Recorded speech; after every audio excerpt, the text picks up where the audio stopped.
Queen Ompera's POV. Perched around the Warstone, my advisors updated me on our country's situation.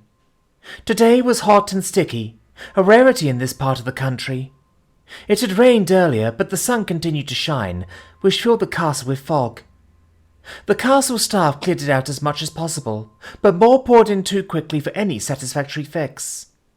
Mages under my family's employ even took to casting spells to cool the air as much as possible, but in a desert, that was a temporary solution at best. Your Majesty? General Trygiv said, drawing my attention back to the discussion and away from my burning tail feathers. I am still listening, I lied. Right.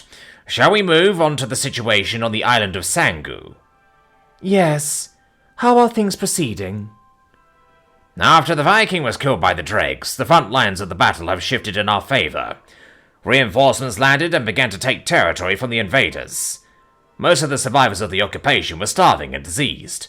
Aid was rendered once each of the sectors were cleared, but by our estimates, the island's population has been reduced by 80%. Is the island still viable for use? Yes, but some of the residents have requested permission to leave. Another of the War Council members, Viscount Sun von Pack, spoke up. Nashia Valks, they'll drain our resources further. We should confine them to the island. Her Majesty's citizens cannot be left to suffer, General Trygiv said sternly. They are isolationists who only ever make contact with the mainland when they need something, and rarely ever pay taxes. We should have left them to the Southern Union. Maybe then we could have finally... Mind your words, Viscount Sun, I said. I did not mean to offend, Your Majesty. I simply meant... I cut him off again. Enough. Your intentions were clear, but surrendering any of my lands to invaders is not an option. Turning to the general, I nodded my head and told him to continue the meeting. We have taken almost the entire island back. Only the main city still remains. The Southern Union built a stronghold into it, making sieges impossible and forward attacks difficult. Even with the Viking Harbinger dead, they are still a significant force. I suggest redeploying the 3rd Regiment to the island to bolster our forces, and then attempt grand-scale magic. That would leave the city unusable for a decade. Can the Roshia survive that long without access to the resources of the city? I asked.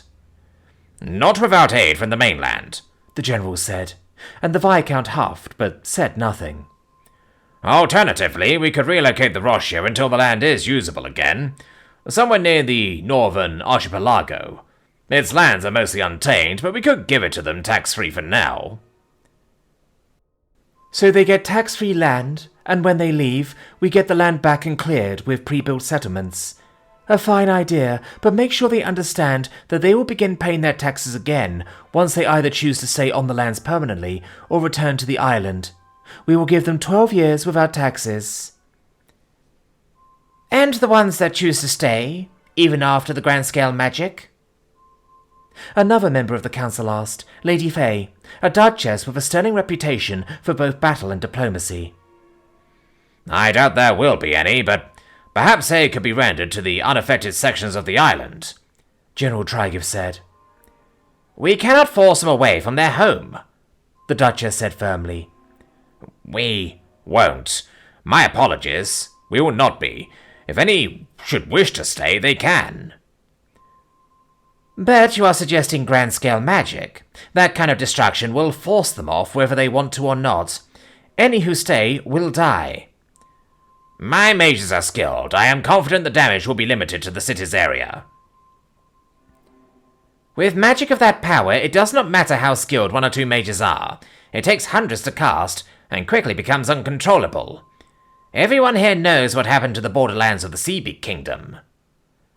That was over 200 years ago. Our mages are far more skilled than the Seabeak Kingdoms. My kingdom will not be responsible for another glass sea, General Trygiv. I permit your forces to be reinforced by the 3rd Regiment, and I permit the use of tactical scale magic, but you will not use grand scale, I told him. Yes, Your Majesty, I understand, the general replied. Honestly, that is probably all he wanted to begin with. But that is the game. He knew I would never allow him to use grand-scale magic, and he knew Duchess Fay would protest his use as well, but he needed to satisfy his own advisors by asking, even if it meant looking cruel and getting rejected. Forward 2 wing beats and force back 1. Mobilize the regiments immediately, I ordered. They bowed and left to fulfill their tasks. Back in my private chambers, one of my attendants was waiting for me by my roost. Did the meeting go well, Your Highness? We are alone, Svend, I said, and landed beside him. Did the meeting go well, Ampera? Viscount Soon is still insufferable, but he is the son of an important figure, so I can't get rid of him yet, I complained, leaning my head against his and letting the tension in my wings fade. Svend was a trusted friend and more. We have gotten to know each other well since he entered my employ 6 years ago, and we have grown closer than ever this year. How a Nume like him could be the son of a respectable Nume such as the late Viscount Arn, I will never understand. Well, when two Nume love each other very much. He and I both chuckled. You know what I mean. He pulled his head away and tilted it somewhat. So, what was decided? Tactical scale magic and reinforcement from the third, I said, and lay down in my roost. My head rested on the soft fabrics, and I tucked my wings in tightly. What do they ask for to get that? Svend asked, surprised. Grand scale. Oh my. Anything else I should know about? I don't know. It is too hot to pay attention, I told him, and closed my eyes. The meeting had taken hours, and I was exhausted. Goodness, Ampera, whatever will I do with you? He sighed.